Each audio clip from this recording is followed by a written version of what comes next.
Campaign. ഒരു പരിസ്ഥിതി അതിനെപ്പറ്റി സംരക്ഷണം, അതിന്റെ കാര്യങ്ങളെ പറ്റി അറിയുന്നൊരു ക്യാമ്പയിനാണ്. അപ്പൊ എല്ലാവരും ആദ്യം തന്നെ സ്വാഗതം ചെയ്യുന്ന പരിപാടി തുടങ്ങാൻ വേണ്ടി നമ്മുടെ അഭിനന്ദനെ ആദരപൂർവ്വം സ്റ്റേജിലേക്ക് ക്ഷണിക്കുകയാണ്. അസ്സലാമലൈക്കും. അപ്പൊ ഇന്ന് നമ്മൾ ചെയ്യാൻ പോണെന്ന് വെച്ചാൽ പരിസ്ഥിതി സംരക്ഷണത്തിന്റെ ഒരു ക്യാമ്പയിനാണ്. അപ്പൊ അതിനെപ്പറ്റി പറയണ, അതിന് നമ്മ ടൈറ്റിൽ കൊടുത്തേക്കണ ഭൂമി ഒരു അമാനത്ത് എന്ന് പറഞ്ഞിട്ടാണ് ഈ ക്യാമ്പയിന് നമ്മ ടൈറ്റിൽ കൊടുത്തിട്ട് തുടങ്ങണത്. ഇത് നമ്മ ഇസ്ലാമിക സമുദായത്തിന്റെ കാഴ്ചപ്പാടുകൾ അനുസരിച്ച് ഈ ക്യാമ്പയിൻ നമ്മ തുടങ്ങുകയാണ്. അപ്പൊ ഇതിലുള്ള ക്യാമ്പയിന്റെ മൗലിക തത്വങ്ങളായിട്ട് നമ്മൾ ഇതാക്കണ ഇസ്ലാമിന്റെ ഒന്നാമത്തത് ഇസ്ലാമിന്റെ കാഴ്ചപ്പാട് അനുസരിച്ചാണ് എങ്ങനെ പരിസ്ഥിതി സംരക്ഷിക്കണമെന്ന് ഇസ്ലാമിലെ എങ്ങനെയാ പറഞ്ഞേക്കണ അതനുസരിച്ചാണ് നമ്മൾ ഈ ക്യാമ്പയിന്റെ ഒന്നാമത്തത്. പിന്നെ അത് നമ്മ എങ്ങനെ പ്രാക്ടിക്കലായിട്ട് അത് എങ്ങനെ നമുക്ക് ചെയ്യാൻ പറ്റും, ഈ പരിസ്ഥിതി സംരക്ഷിക്കുന്നത് നമുക്ക് പ്രാക്ടിക്കലായിട്ട് എങ്ങനെ ചെയ്യാൻ പറ്റും എന്നാണ്.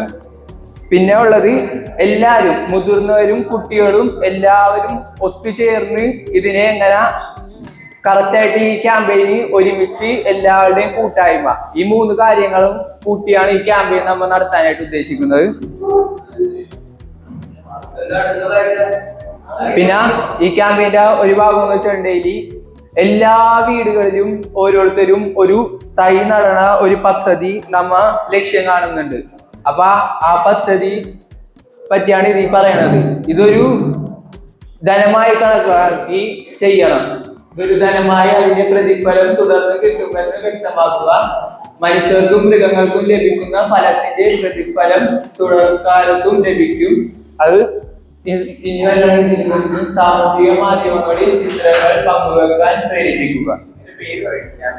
ക്യാമ്പയിന്റെ ഒരു തൈ ഒരു സ്വതക്ക എന്ന പദ്ധതിയാണ് ചെയ്യണത്.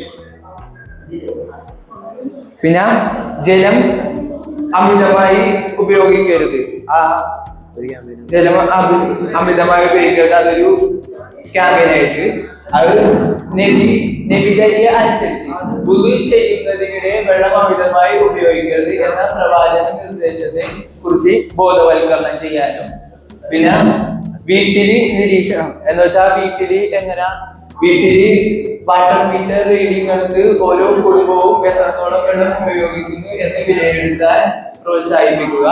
പിന്നെ പള്ളികളിൽ സാങ്കേതികത, പള്ളികളിൽ വെള്ളം പാഴാക്കുന്നത് തടയാൻ സെൻട്രൽ ടാപ്പുകൾ സ്ഥാപിക്കുകയും ജലസംരക്ഷണ സംവിധാനം ഉപയോഗിക്കുകയും ചെയ്യുക.